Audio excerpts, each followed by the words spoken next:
Pemirsa She Magazine, apa kabar? Kami berdua kembali menyapa Anda dari Studio 52 VOA di Washington DC. Saya Vina Muhtadi. Dan juga bersama saya Ian Umar. Apa kabar pemirsa She Magazine? Senang sekali kita merah-merah ini karena 17 Agustus. Ikut dong kita merayakan di sini walaupun kita jauh di Amerika, tetap merayakan yang namanya Dirgahayu Republik Indonesia ke-77 ya? Betul sekali ya. Udah ikut acara apa aja? Oh, aku udah ikut lomba bulu tangkis. Wow, oke. Bulu.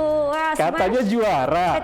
Juara 3 dari 6. Juara 3 dari 6. Ya. Terus juga apa ya? Terus putriku ikutan yang namanya Aubade ya, atau paduan suara nyanyiin lagu-lagu tradisional di Wisma Indonesia di depan Bapak Ibu Dubes. Waduh, ya senang sekali karena setelah pandemi, walaupun kita masih menjalani pandemi, kita tetap merayakan yang namanya Hari Kemerdekaan Indonesia yang ke-77 in person dan boleh ketemuan dan juga acara-acara yang di Indonesia juga pasti ada acara-acara yang namanya bazar, pasar rakyat, ataupun juga lomba-lomba juga sudah mulai kembali lagi. Tapi ingat, tetap harus jaga yang namanya prokes ya. Kalau bisa menjaga prokes, jaga prokes.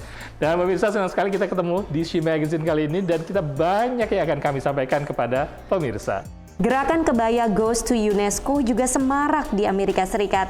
Ratusan perempuan berkebaya dan berpawai di beberapa kota besar termasuk Chicago, New York, dan Washington DC. Mereka mendukung upaya pemerintah untuk mendaftarkan kebaya sebagai warisan budaya tak benda.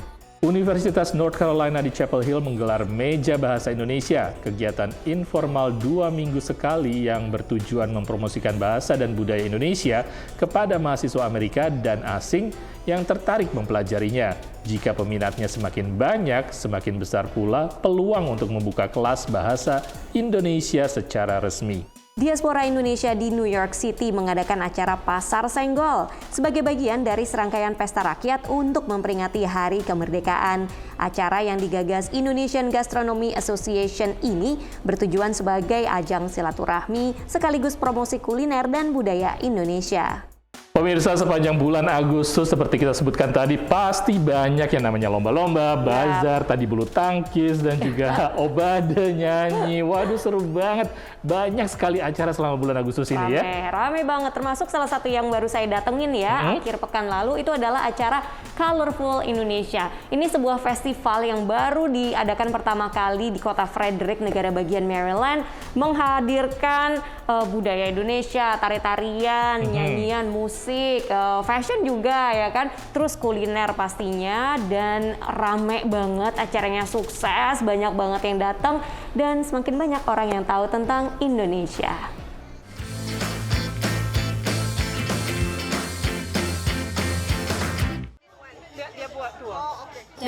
No, I do not. Andrea Parodi, warga Frederick di negara bagian Maryland, mengaku tak mengenal Indonesia sebelum datang ke acara Colorful Indonesia Festival.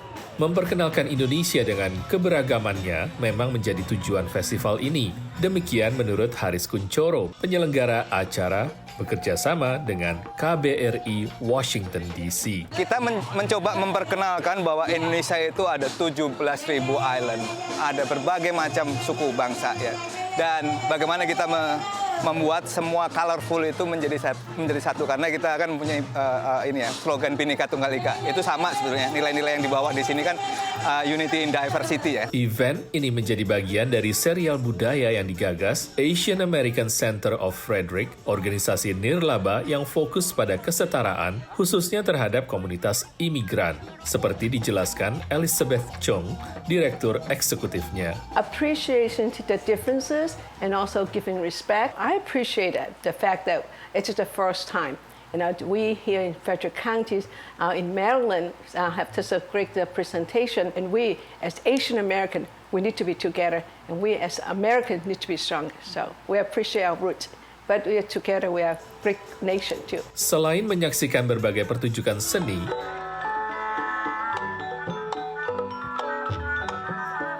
pengunjung juga dapat belajar mengenal budaya Indonesia secara langsung. It's a very good way to engage people that have no other knowledge of Indonesian culture to come and participate. Because you don't know what you don't know, and once you learn about other cultures, it's definitely more enriching for everyone. It's really good to have these events. Dan yang tak kalah ramai adalah stand yang menjual aneka kuliner Indonesia.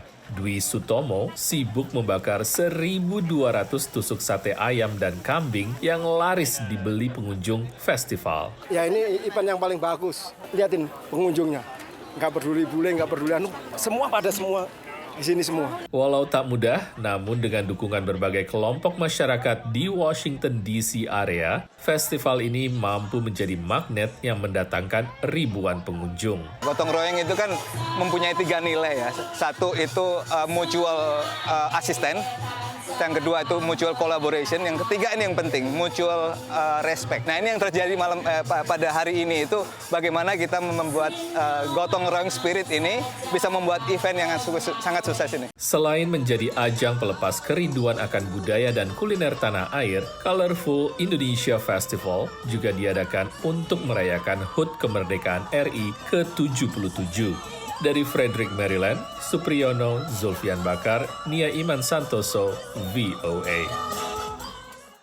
Itu adalah pertama kalinya Festival Indonesia diadakan di Frederick, Maryland. Dan kalau kita lihat dari antusiasme penonton, kayaknya mungkin tahun depan bakal ada lagi nih. Iya, ini kotanya sebenarnya nggak terlalu jauh dari Washington DC, sekitar 1,5 jam lah nyetir ya. Tapi mereka sangat-sangat menghargai yang namanya diversity. Dan Indonesia komunitas di situ sangat-sangat bangga sekali bisa memperkenalkan tentang Indonesia.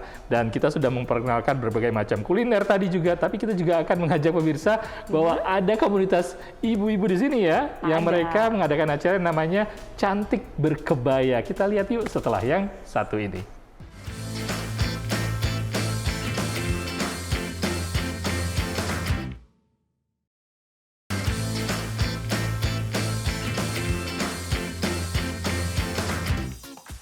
Pemirsa, kita kembali lagi di She Magazine, Sharing and Empowering. Ian, kamu tahu kan yang namanya area National Mall di Washington DC? The Mall. The Mall. Itu terkenal. Itu lapangan luas banget, pemirsa. Terus kalau weekend biasanya banyak orang lari gitu kan, jogging. Tapi suatu hari ini kelihatan beda banget. Yang datang itu ibu-ibu berkebaya warna-warni. Pagi-pagi lagi. Waduh, ini keren sekali ibu-ibu, katanya sudah dandan dari jam 5 pagi mereka datang. Juga loh. Ya, dan juga ada yang dari kebaya klasik katanya. Mereka berkebaya klasik, kebaya modern, baju kurung, semuanya untuk mendukung promosi yang namanya menjadikan kebaya menjadi warisan tak benda di UNESCO asal Indonesia. Kita dukung yuk dan kita beri semangat kepada ibu-ibu ini yang berkebaya di kota Washington DC dan juga di New York dan kota besar lainnya di Amerika.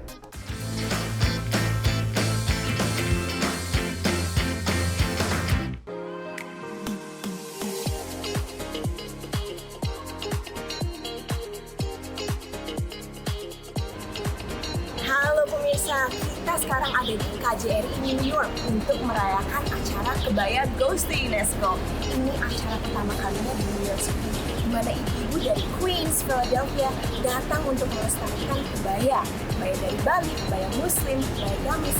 Nah, bagaimana acaranya di dalam? Penasaran pemirsa? Yuk ikut yuk! Baru kali ini, Gedung Konsulat Republik Indonesia di kota New York dipenuhi oleh para wanita berkebaya. Desain kebaya sangat beragam. Ada yang bergaya kebaya Jawa, kebaya Encim, kebaya Sunda, hingga kebaya modifikasi desain pribadi. Mereka saling beradu tampil dalam lomba fashion kebaya. Alhamdulillah dengan support dari semua pihak, dari Pak Penjen Dr. Ali Saiman, seluruh staf, kemudian dari pengurus DWP KJRI New York, DWP PTN New York, kemudian ibu perbankan dan diaspora Indonesia dari berbagai kelompok organisasi wanita di New York, semuanya mendukung dan antusias seperti terlihat tadi.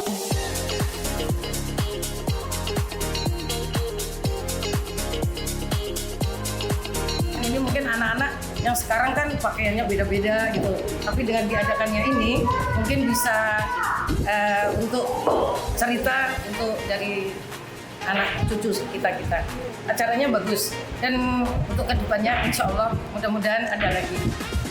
Acara ini digelar agar kebaya dapat diakui oleh UNESCO. Ramai sekali acara ini, ada sekitar 200 diaspora Indonesia yang berkumpul di KJRI untuk mengikuti acara yang diinisiasikan oleh DWP KJRI New York City. Wanita berkebaya juga tampil di jalanan kota New York. Para perempuan Indonesia juga menggelar Fashion on the Street di Jalan Madison Avenue yang cukup bergengsi. Mereka juga sempat berfoto di area Central Park. Salah satu perempuan muda yang besar di Amerika juga turut tampil berkebaya. For colleges because they want you to wear formal wear and I want to consider this as my formal wear. Acara Kebaya Goes to UNESCO diakhiri dengan makan-makan dan pengumuman pemenang fashion show kebaya. Event ini merupakan upaya perempuan Indonesia untuk mempopularkan dan melestarikan kebaya di Amerika, khususnya di New York City. Saya Andira Inaya dan Naratama, VOA New York. Wow, keren banget ya kebayanya, colorful, macam-macam. Senang sekali melihatnya, mereka senang sekali mendukung yang namanya kebaya ini menjadi warisan tak benda ya untuk didaftarkan ke UNESCO. Iya, nah tapi sebenarnya secara formal ini belum diajuin ya ke UNESCO ya. Jadi kata pemerintah yaitu Dirjen Kebudayaan, mereka sedang menyusun dosier atau dokumennya. Ini juga dokumennya dikumpulkan dari lapisan masyarakat seperti misalnya kelompok perempuan berkebaya Indonesia gitu. Nah, nantinya mereka juga akan memutuskan apakah Indonesia akan mengajukan ini sendirian, artinya satu negara sendiri, atau multiple countries bersama negara-negara lain seperti Singapura, Malaysia, Brunei Darussalam yang juga warganya juga pada mengenakan kebaya. So we will see, yang penting kita dukung aja upaya pelestarian kebaya sebagai budaya. Dan budaya Indonesia yang saya sudah tahu sudah masuk ke dalam UNESCO adalah batik, kita tahu ya sudah masuk, dan juga angklung ya. Angklung juga masuk karena angklung ini sudah dikenal sebagai warisan tak benda di UNESCO dari Indonesia. Bangga sekali ada sekelompok anak-anak ensemble angklung tim Muhibah dari Indonesia yang tampil di Amerika dan beberapa kota lainnya selain di Washington DC dan juga di New York. Mereka membawakan lagu-lagu Indonesia dan juga lagu-lagu Barat. Pokoknya seru banget, pengen lihat liputannya yang berikut ini.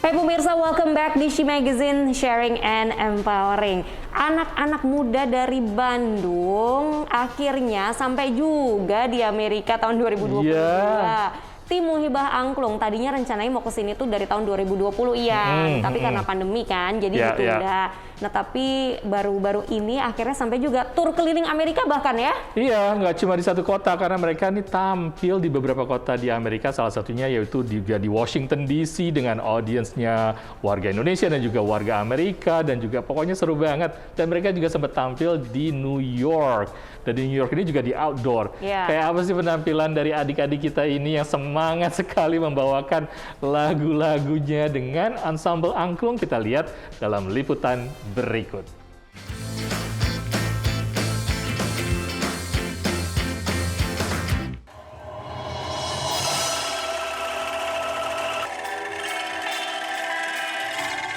Lantunan musik angklung menghadirkan suasana segar di tengah suhu panas dan lembab sore itu. Di hadapan lebih dari 1.000 penonton di pelataran National Museum of Asian Art, Washington DC, kelompok Muhibah Angklung membawakan lagu-lagu internasional, nasional, dan daerah.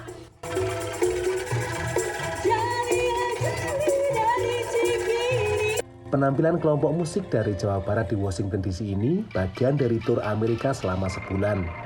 Dimulai dari kota New York dan berakhir di Los Angeles, California. Kita itu menduniakan angklung sampai Amerika gitu. Jadi kita ingin membuat angklung ini dikenal di seluruh dunia menjadi alat musik yang universal yang bisa dimainkan oleh seluruh orang. Karena pada prinsipnya seperti yang dicetuskan oleh penciptanya, pada yang Sutikna, bahwa angklung ini harus mudah. Di ibu kota Amerika Serikat ini, mereka ditanggap oleh Smithsonian National Museum of Asian Art bekerja sama dengan Atase Pendidikan dan Kebudayaan RI di Washington DC. Kunjungan Muhibah Angklung ke Amerika ini karena sesuai dengan program kita juga. Kita punya program Angklung Goes to Amerika, Angklung Goes to School. Jadi kita memang mencoba untuk memasyarakatkan dan mensosialisasikan angklung kepada seluruh universitas yang ada di Amerika Serikat ini, dan juga sudah lebih ke 100 institusi di Amerika Serikat ini.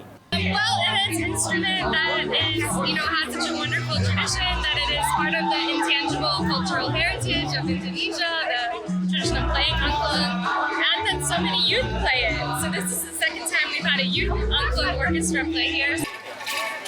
Suasana Indonesia bertambah kental sore itu karena hadirnya beberapa tenda yang menjual makanan khas tanah air. Penonton yang hadir ada diaspora Indonesia dan warga Amerika. Ada yang tidak tahu, ada pula yang sudah tahu musik angklung. Well, I think it's great. It's an interactive, instrument. And even somebody next to me said, "This is amazing. I'm a musician. I've never seen this before. How do you spell it?" So I told him what I know about it. But I think it's something we should see a little bit more of. It's really fun. It's interactive. It's very unique. Para pemusik dan penari Muhibah Angklung ini berusia antara 15 sampai 22 tahun. Mereka dilatih keras selama beberapa bulan untuk tampil prima selama tur Amerika.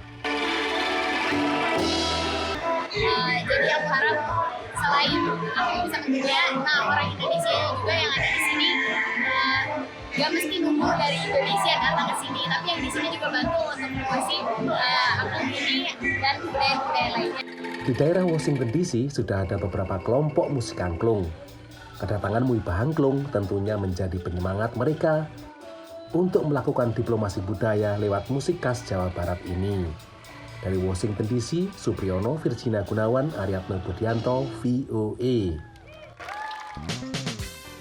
Pemirsa dan Ian, selain tampil di Washington DC, mereka kan keliling Amerika tuh mencolok-mencolok ke beberapa kota lah ya, ke Chicago juga. Tapi sebenarnya tujuan utamanya adalah dua festival besar banget, yakni Magic Valley Folk Fest ini di Barley, Idaho, dan juga World Folk Fest yang ada di Springfield, Utah. Ini seleksinya ketat banget loh untuk bisa masuk ke sana. Iya, kata pemimpin dari tim Muhibah ini sebenarnya ada sekitar 84 tim yang ingin daftar ke festival itu ya, World Folk Festival. Tapi cuma ada 10 yang lolos. Waduh, adik-adik ini bikin bangga ya. Senang sekali, mereka pasti banyak pengalaman dan juga seru sekali pengalaman mereka membawakan budaya Indonesia dan mengenalkan budaya Indonesia di Amerika. Dan pemirsa, senang sekali kita membawakan liputan-liputan menarik untuk Anda semua di She Magazine untuk memperingati yang namanya Dirgahayu Republik Indonesia, memperkenalkan budaya Indonesia di mancanegara. Dan saatnya buat kita untuk pamit saat ini, tapi tetap semangat. Dirgahayu Republik Indonesia, saya Ian Umar. Dan saya Vina Muktadi bersama segenap kru She Magazine yang bertugas hari ini. Kita pamit dulu, ketemu lagi minggu depan ya. Sampai jumpa.